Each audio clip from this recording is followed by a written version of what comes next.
And some of the response, she's posting the responses, some of them. Quote, it's real simple. Trump and you care for the working class.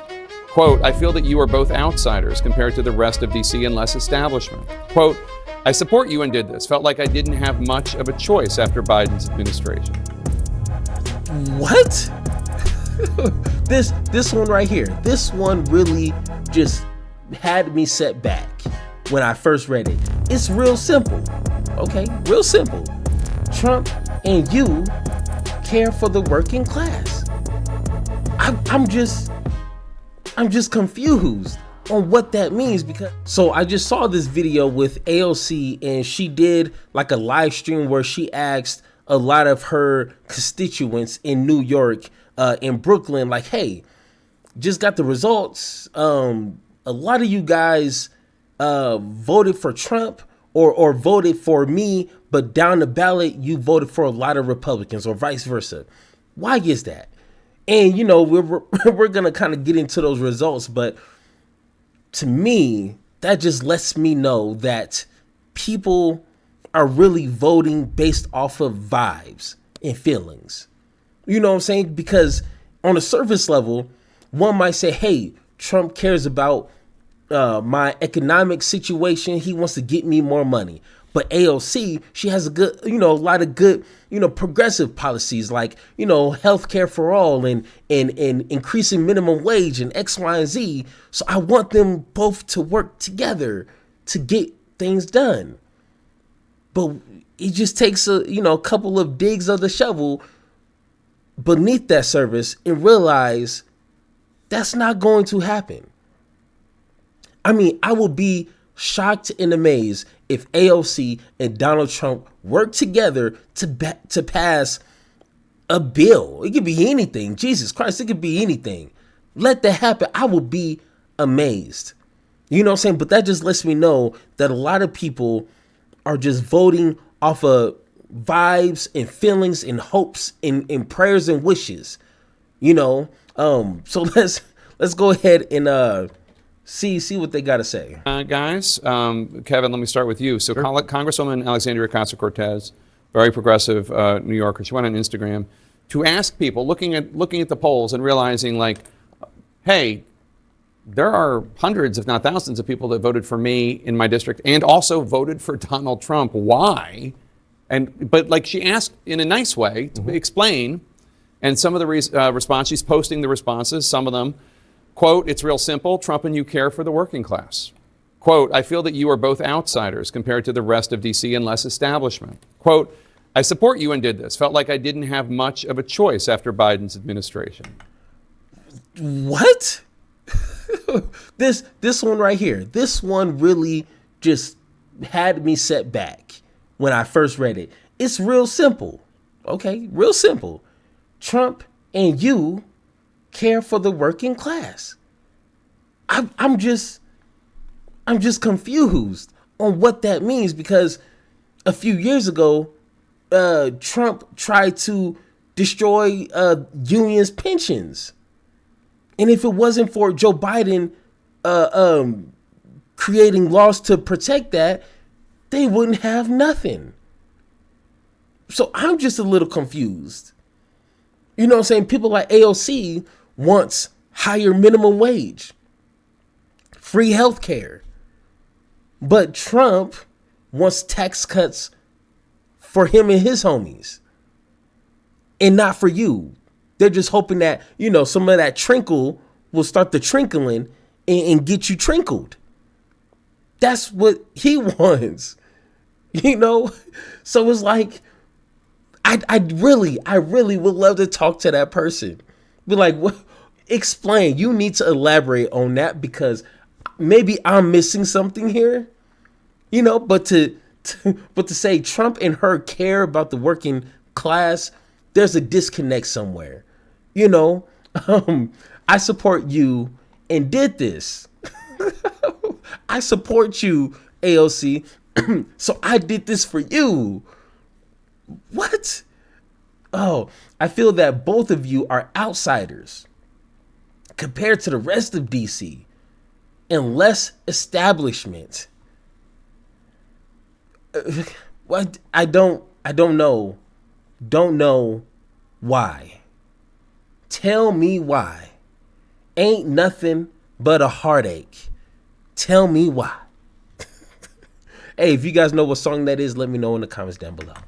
What do you think? Well, and some of those notes also struck a chord when it comes to authenticity, right? They talked about being authentic candidates for office. Listen, Donald Trump increased his share in that New York City district, AOC's district, by double digits. So you're seeing, and I think you're going to see a lot more of this analysis go on, especially in the states where you saw a high level of ticket splitting, whether it be Democratic senators holding their own in Wisconsin, electing obviously a Democratic governor in North Carolina, while losing the state to Donald Trump. You're going to see these Democrats, I think, now reassess what messaging kind of broke through and what Donald Trump was able to capture. The energy on the ground. The ticket splitting so interesting, I think. Yeah, I thought it was interesting. I talked to Jamal Bowman the other day, outgoing member, also up there in the Bronx, and he said the same thing. He said, a lot of people who went for Donald Trump actually voted for me in the primary. Isn't that interesting that the campaign didn't use me on the stump? Sure. Kind of taking shots. But I think he attributed it to him being just more relatable than than his opponent. And I thought that was also an interesting dynamic when you see, a lot of Latino voters changing their vote recently, going from Democrats to Republicans. Yeah, I think it's really, And they make a good point. And now that, just trying to take the numbers and the political calculation out the equation, if you're just looking at both candidates, AOC and Trump, I can see someone saying, hey, they're just almost regular folks and they're not completely suit and tie. You know what I'm saying? Because no one likes a suit and tie type of individual. They're knowing, they're coming with, internal motives that at the end of the day might screw you over. You know what I'm saying? That's what a lot of people might see in politicians. Unfortunately, someone like myself, I don't care about the person per se. I just care about the policies they're going to implement. So I don't really see them as, individuals I want to have a beer with. I don't even drink beer. You know what I'm saying? So I just want to get straight to business, straight to business and be like, hey, what are you going to do when you get into that office? I don't care about what sports you play or what your favorite movie is. No, don't care. Find a wife or a husband to talk about that. Tell me, let's get down to business. But a lot of other people may not see it like that. They see it as this person seems cool, down to earth. So he has to kind of have an understanding of my life. And I'm going to assume that he's a caring person. So he's going to do things that help me. Is that it? I don't know. Obviously, this is the billionaire who the working class identify with in Donald Trump. And I think the part where they said they're both outsiders really struck with me because I think it was the economy and both AOC and Donald Trump fight for it. Different ways, different policy prescriptions, but they talk about it. And then that ability to connect with people, especially for AOC being very close to the district, but Donald Trump obviously projecting it via social media during the national media because he did spend some time in that area, but not a lot. Senator-elect Andy Kim of New Jersey, he used to represent this congressional district that was a Trump district. And I remember talking to him, and I forget if this was on air or off air, but I said something like, do you know who these 50,000 people are who vote for you and vote for Donald Trump? And he knew. He knew who they were, and he knew why they voted for both of them. And it's just an interesting thing, and it's obviously something that Democrats need to be doing more of. And to your point, Jake, Senator-elect Kim, after those results came in, went on a listening tour of that congressional district in New Jersey to figure out what was powering the thought behind supporting him as a member of Congress and Donald Trump at the top of the ticket and that spillover. And we saw it in 2016 where you had a good number of Bernie Sanders supporters, to Khadijah's point, jump over and support Donald Trump in the general election when he went down. Same with Jamal Bowman losing in that primary. You saw some of those folks probably go over to the other side and support Donald Trump. It's interesting, these changing dynamics, demographics, things on the ground. So can we talk about the Senate Majority Leader race right now between John Thune, John Cornyn, and Rick Scott? And it is so interesting. Trump wants recess appointments. I don't know how many he wants. I don't know if this is just, I just want these two because we need to get off and running, or if he wants all of them recess appointments. But if it were to happen willingly, it would be the only time that I can remember of senators just giving up power in Washington, even if for a short term. What do you make of it? I think it's probably more appropriate on a cabinet level than it would be for a judicial level, because obviously the recess appointment only lasts for a couple of years, and he wants those young judges confirmed so they're there for a lifetime. Right. So I have a feeling you'll probably see a combination of both. The vast majority of those appointments will sail through the Senate, and there might be a couple that might be a little more outsider that he might go as a recess appointment because they're just not. Oh man. All right. I mean, that's a whole nother headache on its own. It just got me just.